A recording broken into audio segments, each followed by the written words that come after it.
शेष सर्वभाषकम् भावषट्कहीन रूप नित्य सत्समद्वयम्। আজ 22শে মে 2025 হাওড়া বর্ধমান মেন লাইনের শেওড়াফুলি স্টেশনে এসেছি। এখান থেকে হাওড়া গোঘাট লোকালে চেপে যাচ্ছি গোঘাট স্টেশন। যুগাবতার শ্রীরামকৃষ্ণের জন্মভূমি পশ্চিমবাংলার হুগলি জেলার কামারপুকুর এবং জগৎজননী মা শারদার জন্মভূমি জয়রামবাটি যাওয়ার উদ্দেশ্যে শেওড়াফুলি থেকে গোঘাট লোকাল চেপেছি আমরা। গোঘাট লোকাল চেপে আমরা 8টা দিয়ে গোঘাট লোকালটা শেওড়াফুলি থেকে হাওড়া থেকে এসছে। আমরা শেওড়াফুলি থেকেই চেপেছি। সেইখান থেকে আমরা যাচ্ছি এখন হচ্ছে গোঘাট। আজকের ডেস্টিনেশন আমাদের কামারপুকুর এবং জয়রামবাটি। রেলপথ ছাড়াও সড়ক পথে কলকাতা থেকে কামারপুকুর অথবা প্রাইভেট কারে 2.5-3 ঘন্টা সময়ে কামারপুকুর পৌঁছানো যায়। আপনারা যদি মনে করেন একদিনের ট্যুরে কামারপুকুরে ঠাকুরকে দর্শন করে ফিরে আসবেন, তাহলে একটু কষ্ট করে হাওড়া থেকে সকাল 4:22 গোঘাট লোকাল ধরে সকাল 7টার মধ্যে গোঘাট পৌঁছে যাবেন। সেখান থেকে একটি অটো বা টোটো নিয়ে মাত্র 20-25 মিনিটে পৌঁছে যাবেন কামারপুকুর মঠে। মঠে পৌঁছে অফিস থেকে প্রসাদের কুপন সংগ্রহ করে মঠে সকালটা কাটিয়ে 11:30টার সময় প্রসাদ গ্রহণ করে বেলা 1টার সময় আবার চলে আসুন গোঘাট স্টেশন। আমরা চলে এসেছি ভগবান শ্রীরামকৃষ্ণের জন্মস্থান কামারপুকুর মঠে। মঠের গেস্ট হাউসে থাকার জন্য অনলাইনে বুক করা থাকলে আগে অফিসে গিয়ে যোগাযোগ করুন এবং প্রসাদের জন্য কুপনটি সংগ্রহ করুন। এরপর ঠাকুরকে দর্শন করে চলে আসুন গেস্ট হাউসে। কামারপুকুরের এটা হচ্ছে যাত্রী নিবাস। এখানে থাকার সুব্যবস্থা আছে। যাত্রীনিবাসের বাইরেটা একবার দেখিয়ে দিচ্ছি। ভেতরে এসে নির্ধারিত কক্ষের চাবি সংগ্রহ করে নিন। কামারপুকুরের রামকৃষ্ণ মঠের এই যাত্রীনিবাসটি মঠ থেকে 5 মিনিটের পায়ে হাঁটা দূরত্বে অবস্থিত।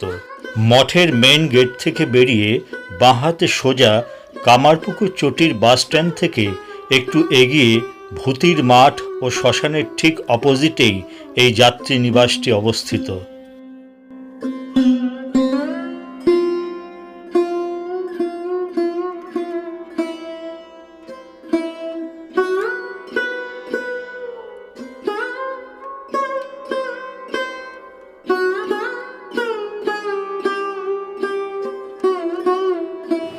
অবশেষে আমরা কামারপুকুরে এখানে ঠাকুরের জায়গায় আমরা এসেছি। এইখানে এটা হচ্ছে হোটেল যাত্রী নিবাস। এই যাত্রী নিবাসে আমরা রুমটা দেখিয়ে দিচ্ছি। এটা এখানে 4টে 4 বেড রয়েছে, যদিও আমরা 3 জন আছি। আর এটা এসি রুম। আর এখানে আছে টয়লেট আছে। এটা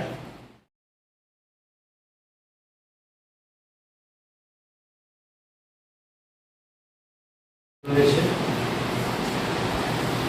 এইটা। আর এইগুলো হচ্ছে কাভার্ড আছে। এখানে জিনিসপত্র রাখার জন্য কাভার্ড রয়েছে। এখানে একটা আছে, এখানে একটা আছে, মশারি টশারি সব রয়েছে এখানে। এটা কি আছে দেখি। আচ্ছা, এটা হচ্ছে একটা অ্যাটাচড আছে, আয়না আছে।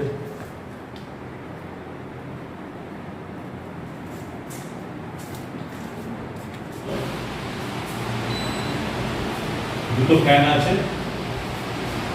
কামারপুকুর রামকৃষ্ণ মিশন তার যাত্রী নিবাসে এটা এসেছি আমরা এখানে। আমরা আজকে যে 22 তারিখ, 22-23 আমরা 2 দিন থাকবো। 22-23 থেকে 24 তারিখ আমরা এখান থেকে চলে যাবো। এখানে শুধু থাকার জন্য, খাওয়ার জন্য মেইন বিল্ডিংয়ে যেতে হবে। ওখানে খাওয়া দাওয়া, ওইখানে প্রাপ্ত হবে, ওখানে সব কিছু। আর এখানে এসি রুমের ভাড়া হচ্ছে পার হেড পার ডে 500 করে। তার মধ্যে থাকা খাওয়া সব কিছুই হচ্ছে ইনক্লুডিং। একমাত্র ঠাকুরের জায়গা বলেই সম্ভব। আবার এখন ঘড়িতে বাজে 11টা, 11:30। এখানে ডিসিপ্লিন আছে, একটা হোটেল নয়, ডিসিপ্লিন আছে। সুতরাং এইখানে খাওয়া দাওয়ার ব্যাপার মানে হচ্ছে টাইমে যেতে হবে। 11:30টায় এখানে লাঞ্চ। 11:30টার মধ্যে ফ্রেশ হয়ে এখন 11টা বাজে। আমাদের হাফ অ্যান আওয়ারের মধ্যে তৈরি হয়ে আমাদের যেতে হবে ওইখানে লাঞ্চ সেরে, তারপরে আমরা আবার রুমে আসবো, তারপরে আমরা আমাদের ট্যুর প্ল্যানটা করব।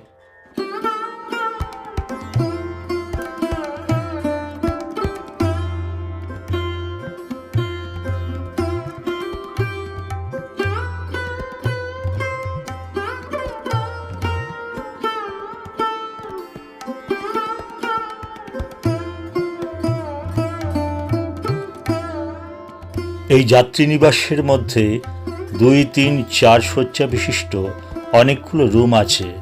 প্রতিটি রুমের দরজার উপরে নির্দিষ্ট নাম্বারিং করা আছে। এখানে এসি, নন এসি এবং ডরমেটরি রুমও আছে। পানীয় জলের, বিশেষ করে ঠান্ডা পানীয় জলেরও ব্যবস্থা আছে। গাছপালা দিয়ে সাজানো সুন্দর শান্ত মনোরম পরিবেশ চারিদিকে।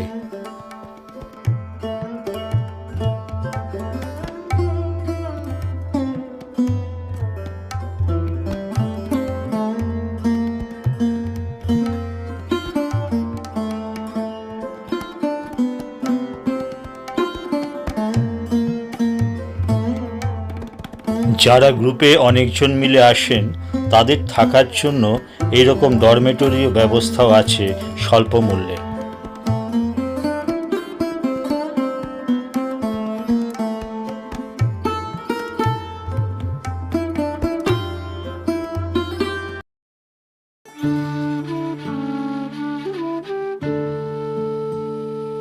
এটি হলো কামারপুকুর চটি বা বাস স্ট্যান্ড।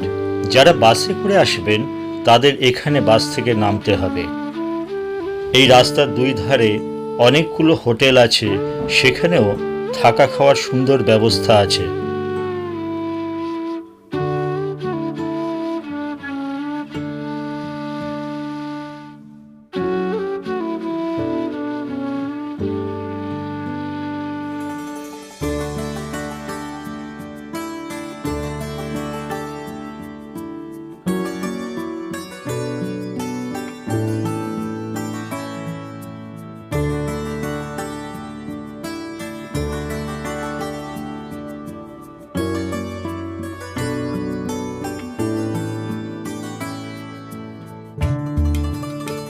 ডান দিকে রামকৃষ্ণ মঠের মেইন বিল্ডিং আর বাঁদিকে এইগুলো মঠের গেস্ট হাউস। এখানেও থাকতে গেলে 3 মাস আগে থেকে অনলাইনে বুক করতে হবে। ডান দিকের বোর্ডে কামারপুকুর ও জয়রামবাটিতে ঠাকুর ও মায়ের স্মৃতি বিজড়িত স্থানগুলোর পথ নির্দেশ দেওয়া আছে। এই গাইড ধরেও আপনি সব দেখতে পারেন। ভগবান শ্রীরামকৃষ্ণের পূর্ণ জন্মভূমি এই কামারপুকুর কলকাতার উত্তর পশ্চিমে মাত্র 70 কিলোমিটার দূরে অবস্থিত এই পুণ্যভূমি। ছুটির দিন দেখে মাত্র একদিনের জন্য চলে আসুন না এই পুণ্যভূমি কামারপুকুরে। যুগাবতার ভগবান শ্রীরামকৃষ্ণদেবের আবির্ভাব এবং তার শিষ্য ও গৃহী ভক্তদের এই পুণ্যভূমিতে যাতায়াতের জন্য এই স্থানটি আজ মহান তীর্থস্থান হয়ে উঠেছে। ঠাকুরের কুঠিরের কাছেই এটি একটি প্রাচীন শিব মন্দির, যোগী শিব মন্দির। ঠাকুরের মা চন্দ্রামণি দেবীর একটা অদ্ভুত দর্শন লাভ ও অনুভূতির কথা অনেকেই জানেন। একদিন তিনি এই যোগী শিব মন্দিরের সামনে দাঁড়িয়ে ধনিকামানির সঙ্গে কথা বলার সময় দর্শন করেন যে মন্দির থেকে একটা জ্যোতি এসে তার শরীরের ভেতরে প্রবেশ করল। তিনি মূর্ছিত হয়ে পড়লেন এবং পরে অনুভব করলেন যে তার গর্ভ সঞ্চার হয়েছে। ঘর আলো করে জন্মগ্রহণ করেন পরম পুরুষ শ্রীরামকৃষ্ণ। এইটি হলো ঠাকুরের নিজের হাতে লাগানো আম গাছ, আজও ফল প্রদান করে। পাশে যে চালাঘরটি দেখা যাচ্ছে এটি বৈঠকখানা হিসেবে ব্যবহৃত হতো।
এইটি হলো কুলদেবতা রঘুবীরের মন্দির, যা এক সময় ছিল খড়ের ছাউনি আঁটা এবং মেঝে ও দেয়াল ছিল মাটির।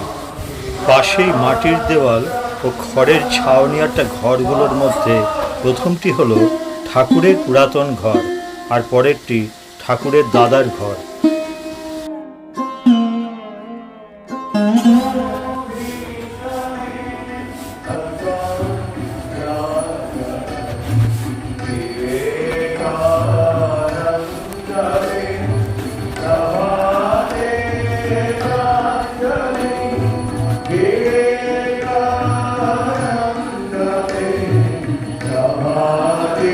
এইটি হলো ঠাকুর শ্রীরামকৃষ্ণের জন্মস্থান ঢেকিশালা। পরে এই ঢেকিশালার উপরেই তৈরি হয়েছে এই নাট মন্দির।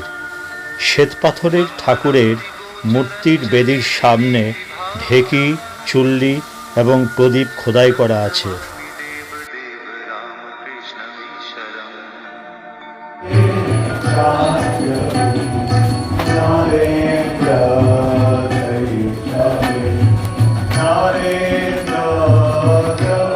এটি হলো প্রেয়ার হল।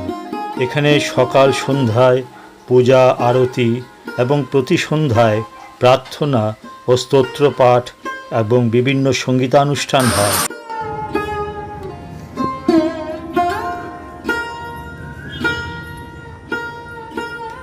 বাংলাসহ সমগ্র ভারতবর্ষ তথা সমগ্র বিশ্বের বিভিন্ন দেশ থেকে ভক্তবৃন্দরা আসেন প্রতিনিয়ত এই পুণ্যভূমি কামারপুকুরে এবং নিজেদের আধ্যাত্মিক চেতনার উন্নতি ঘটনার জন্য।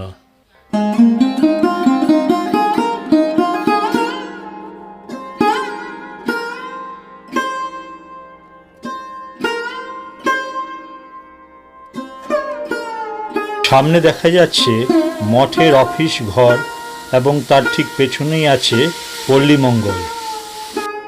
প্রসাদ কক্ষের অভ্যন্তরে সকালে মুড়ি, ঘুগনি এবং চা প্রদান করা হচ্ছে। দুপুরে লাঞ্চে ভাত, ডাল, 2 রকমের সবজি, চাটনি এবং পায়েস দেওয়া হয়। শ্রীরামকৃষ্ণদেবের কুঠির তথা মঠের পাশে হালদার পুকুর। এই হালদার পুকুরে ঠাকুরের পিতা ক্ষুদিরাম চট্টোপাধ্যায়, মাতা চন্দ্রামণি দেবী, মা শারদা এবং ঠাকুর নিজে অন্যান্য ভক্তদের নিয়ে একদা স্নান এবং অন্যান্য প্রয়োজন মিটিয়েছেন। সেই কারণে এর জল আজও পবিত্র বলে বিবেচিত হয়। বিয়ের পর শারদা দেবী যখন খুব অল্প বয়সে কামারপুকুরে আসেন, তখন একাকী এই হালদার পুকুরে স্নান করতে যেতে তার খুব ভয় করত। কিন্তু তিনি দেখতেন স্নানের প্রয়োজনে বাড়ি থেকে বের হলেই কোথা থেকে সামনে এবং পেছনে 4 জন করে কিশোরী তার সঙ্গে গল্প করতে করতে স্নানের ঘাট অবধি যেত এবং স্নানের পর আবার বাড়ি পর্যন্ত আসত। গ্রামের বালিকা মনে করে সারদা দেবী তাদের কিছু বলতেন না, কিন্তু প্রতিবারই তিনি দেখতেন তার বাড়ি পৌঁছবার পরই তারা কোথায় যেন অদৃশ্য হয়ে যেত। অনেকেই এই দৈবপ্রেরিত বালিকাদের অষ্টসখী বলে মনে করেন। ঠাকুর পরবর্তীকালে ভক্তদের সঙ্গে কথোপকথনের সময় অনেকবারই নানা প্রসঙ্গে এই হালদার পুকুরের উল্লেখ করেছেন।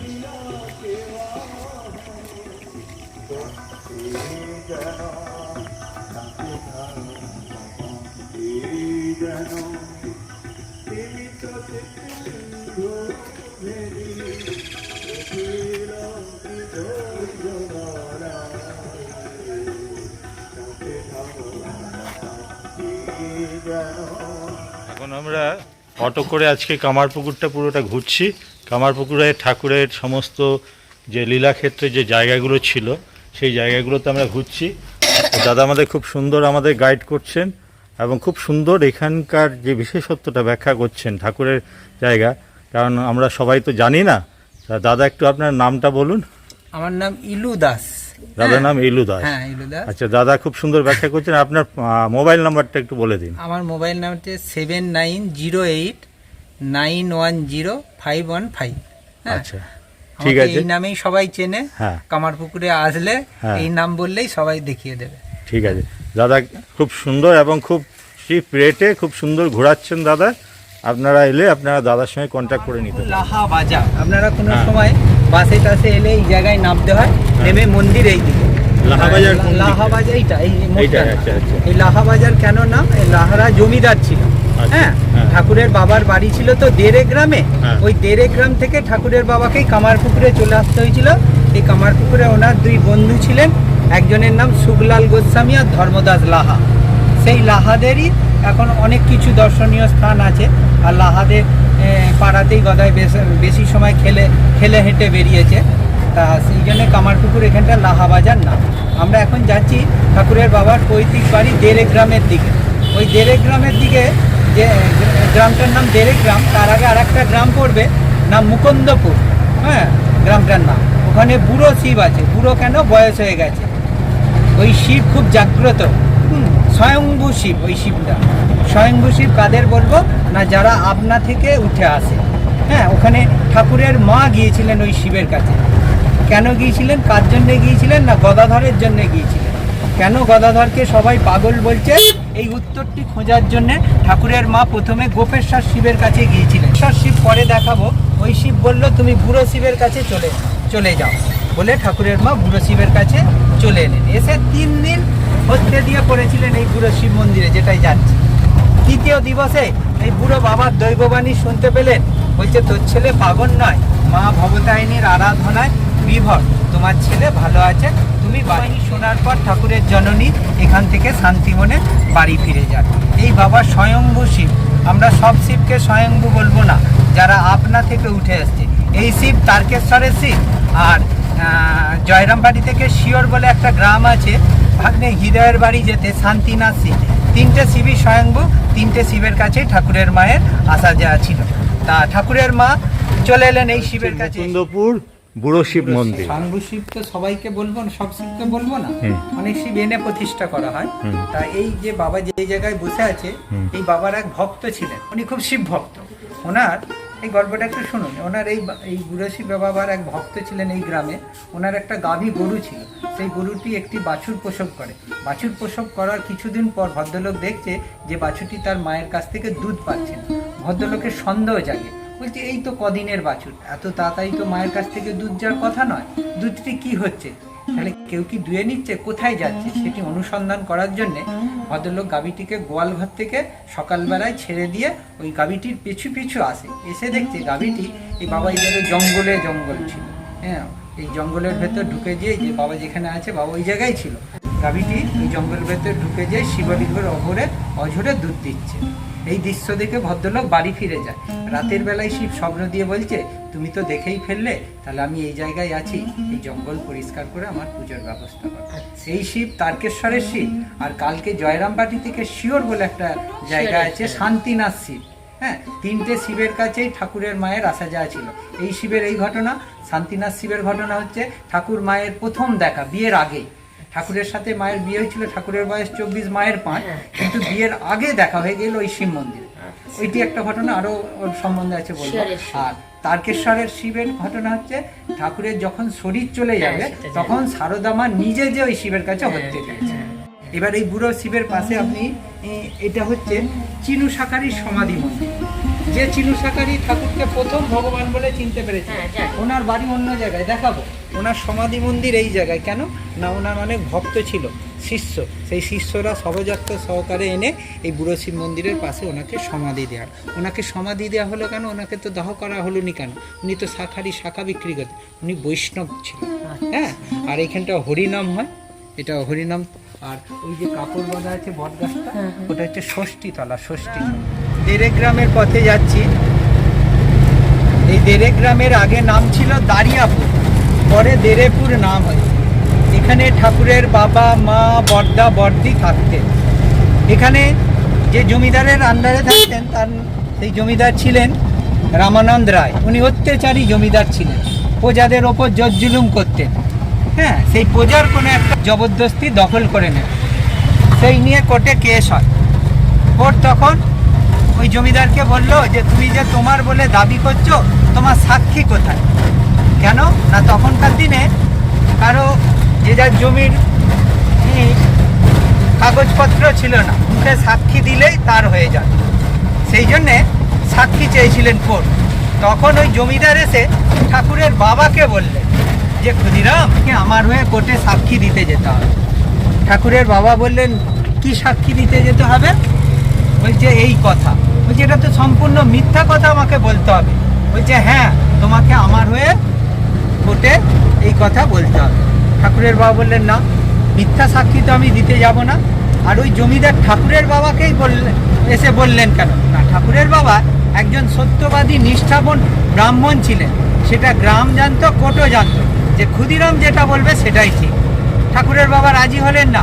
ওই জমিদার বলল তোমার কি লাগবে বলো, কিন্তু মামলাটা আমাকে জিততেই হবে। ঠাকুরের বাবা বললেন কোনো কিচ্ছু আমার লাগবে না। এইভাবে যখন ঠাকুরের বাবা রাজি হলেন না, ওই জমিদার কি করলেন না, এই দেড়ে গ্রামে ঠাকুরের বাবার বহু জমি ছিল, প্রায় 150 বিঘের ওপর।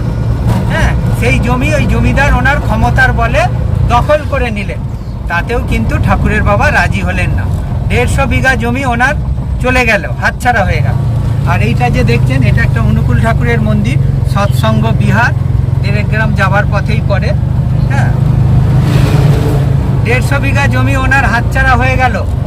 তখন এইভাবেই যখন ঠাকুরের বাবা রাজি হলেন না, ওই জমিদার কি করলেন, ওনার বাড়ির সামনে লেঠেল বসিয়ে দিলেন।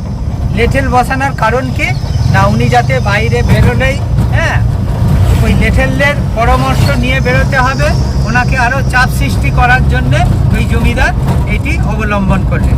তখন ঠাকুরের বাবা চিন্তা ভাবনা করলেন যে এই জমিদার যা শুরু করেছে, উনি এই দেড়ে গ্রামে আর থাকবেন না। এই দেড়ে গ্রাম ছেড়ে উনি কামারপুকুরে চলে যাবেন। কামারপুকুরে ওনার 2 বন্ধু থাকে, সেই 2 বন্ধুর কাছে। কিন্তু কিভাবে যাবে? লেঠেলরা তো বাড়ির দরজায় বসে আছে, বেরোলেই তো ধরে ফেলবে। ঠাকুরের বাবা ঠিক করলেন এই লেঠেলরা যখন রাতের বেলা ঘুমিয়ে পড়বে, গ্রাম যখন ঘুমিয়ে পড়বে, সেই সময় সপরিবারে এবং ওনার গৃহদেবতা রঘুবীরকে মাথায় করে নিয়ে, তাই হলো গ্রাম ঘুমাচ্ছে, লেঠেলরা ঘুমিয়ে পড়েছে, গভীর রাত, সরু জঙ্গল, রঘুবীর মাথায় যেতে যেতে রঘুবীর গেল মাথা থেকে পড়ে। সবাই মিলে মানে সপরিবারে রঘুবীরকে তজনজ করে খুঁজলেন, রঘুবীরকে আর খুঁজে পেলেন না। রঘুবীর ছাড়াই উনি কামারপুকুর পৌঁছে গেলেন। যেতেই ওই শুকলাল গোস্বামী ঠাকুরের বাবাকে থাকার জন্যে বন্দোবস্ত করে দিলেন। কিন্তু শুধু থাকতে দিলে তো হবে না, খাবে কি? সেই জন্যে একটা ধান্য জমি দিলেন, যে জমিটি চাষ করে ঠাকুরের বাবা সংসার চালাবে। সেই জমি এখনও আছে, সেই জমি মড মিশন চাষ করে। সেই জমির যা ফসল হয়, এই যে আপনারা দুবেলা মন্দিরের আন্ডারে থাকছেন, সেই জমির ফসল, শাক সবজি ওই ভোগে কাজে লাগে বা ওখান থেকেই যায়। হ্যাঁ, সেই জমি এখনও রয়েছে, আপনাদের দেখাবো। তার সেই জমিটির নাম হলো লক্ষ্মী জলার মাঠ, 1 বিঘে 10 ছটাক ধান্য জমি। হ্যাঁ, ঠাকুরের বাবা এই জমি চাষ করে সংসার চালাবে। হ্যাঁ, এবার ঠাকুরের বাবা কামারপুকুরে বসবাস করতে আরম্ভ করলেন। এই দেড়ে গ্রামে কে কে ছিলেন বললাম? এই দেড়ে গ্রামে ছিল ঠাকুরের বাবা, মা, বর্দা, বর্দি। এখান থেকে যাবার পর কামারপুকুরে ঠাকুরের একটা দাদা হয়, মেজদা হয়, তারপর গদায়ের জন্ম, তারপর একটা বোন হয়। ঠাকুরেরা 3 ভাই 2 বোন। গদাধরের জন্ম কামারপুকুরে। গদাধরের জন্মটা কিভাবে হয়েছে সেটা আপনাদের পরে বলবো। কিন্তু যে রঘুবীরকে ঠাকুরের বাবা এই দেড়ে গ্রাম থেকে যাওয়ার পর হারিয়ে ফেললেন, সেই রঘুবীরকে তিনি আবার পেয়ে গেলেন অন্য একটা গ্রামে। সেই রঘুবীর এখনো ঠাকুরের বাসগৃহ হিসাবেই আছে মন্দিরেতে, ঠাকুরের বাস্তু দেবদেবী হিসাবে। কিভাবে পেলেন সেই রঘুবীরকে, গল্পটা শুনুন। হ্যাঁ, এইদিকে যেমন টাঁড়ুই গ্রাম, দেড়ে গ্রাম, ওই দিকে টাঁড়ুই বলে একটা গ্রাম আছে, ঠাকুর মায়ের কুলগুরুর বাড়ি আছে। হ্যাঁ, আর ওনার যজমান বাড়ি আছে। সেই যজমান বাড়িতে উনি এরকম গ্রীষ্মকালে ভর দুপুরে উনি পুজো করতে গিয়েছিলেন। পুজো করে উনি ফিরছিলেন, ক্লান্ত হয়ে একটা মাঠের মধ্যে বটগাছের গোড়ায় বসেছিলেন, ঘুমিয়ে পড়েছিলেন। তখন ওই রঘুবীর স্বপ্ন দিচ্ছে যে ক্ষুদিরাম, আমি খুব কষ্টেই মাঠের মধ্যে পড়ে আছি, তুমি আমাকে তোমার বাড়ি নিয়ে চলো। আমি তোমার হাতে সেবা পেতে চাই। ঠাকুরের বাবার নিদ্রাটা ভেঙে যেতেই কিছু দূর এগিয়ে এসে সেই রঘুবীর শিলাকে দেখতে পেলেন, হাতে করে তুলে দেখে নিলেন, হ্যাঁ এই সেই রঘুবীর আমার হারিয়ে যাওয়া। ওইখান থেকে এনে হ্যাঁ আপনি কামারপুকুরের যে রঘুবীরকে দেখবেন ওটাই সেই হারিয়ে যাওয়া রঘুবীর। এখনো ঠাকুরের বংশের লোকেরাই দেখভাল করে, হ্যাঁ যেটা ঠাকুরের বাস্তু দেবদেবী বলছি। রঘুবীর শীতলা শিব আর একটা শিলা আছে নারায়ণ শিলা, ও দুটি রঘুবীর শিলা নারায়ণ শিলা দেখতে পাবেন। ওর মধ্যে রঘুবীর কোনটি, যেটি দেখবেন ছাতা মাথায় দিয়ে আছে ছোট্ট শিলাটি, ওটি হচ্ছে রঘুবীর। আমরা সেই দেড়েক গ্রাম ঢুকছি, ঠাকুরের বাবার পৈতৃক বাড়ি। এই মন্দির, এই দেড়েক গ্রামের যে মন্দির এখনো এই গ্রামবাসীদের উদ্যোগেই তৈরি হয়ে আছে। এটা মড মিশনের আন্ডারে নয়, আমাদের এই দেড়েক গ্রামের গ্রামবাসীরাই তৈরি করেছে।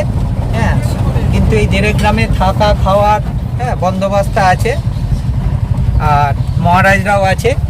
মড মিশনের ভাবধারায় পরিচালিত হয়।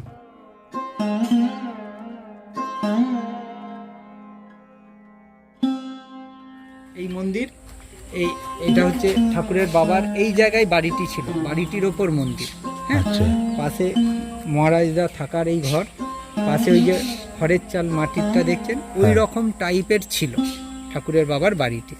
হ্যাঁ বাড়িটির ওপর এখন মন্দির, আর এইদিকে সব থাকা খাওয়ার বন্দোবস্ত আছে। হ্যাঁ এরা থাকার জন্যে 4 বেলা খাওয়া থাকা নিয়ে 300 টাকা করে এক একজনের নেয়, 4 বেলা খাওয়া থাকা নিয়ে।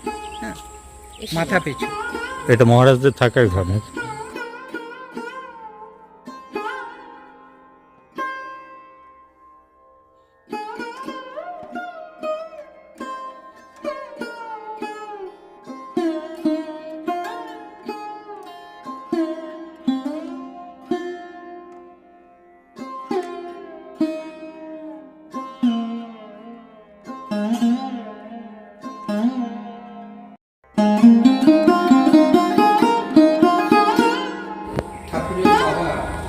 ছবি তখনকার দিনে তো আর এটা এঁকে আঁকা হয়েছে যে এইরকম টাইপের ছিলেন। আর এটা হচ্ছে দুদিকে রাম আর কৃষ্ণ, হ্যাঁ মাঝখানে রামকৃষ্ণ, যে রাম যে কৃষ্ণ সেই রামকৃষ্ণ।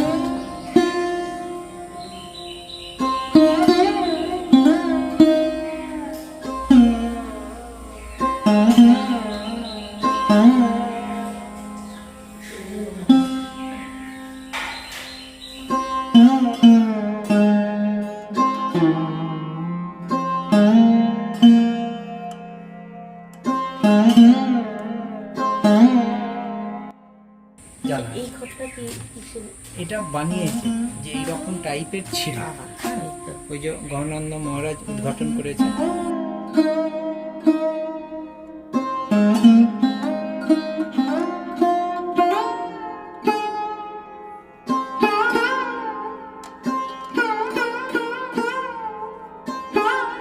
কামারপুকুর দর্শনের দ্বিতীয় পর্বে আমরা ঠাকুর শ্রীরামকৃষ্ণের জীবন কাহিনীর সঙ্গে জড়িয়ে আছে এরকম আরও কয়েকটি গুরুত্বপূর্ণ স্থান দেখব।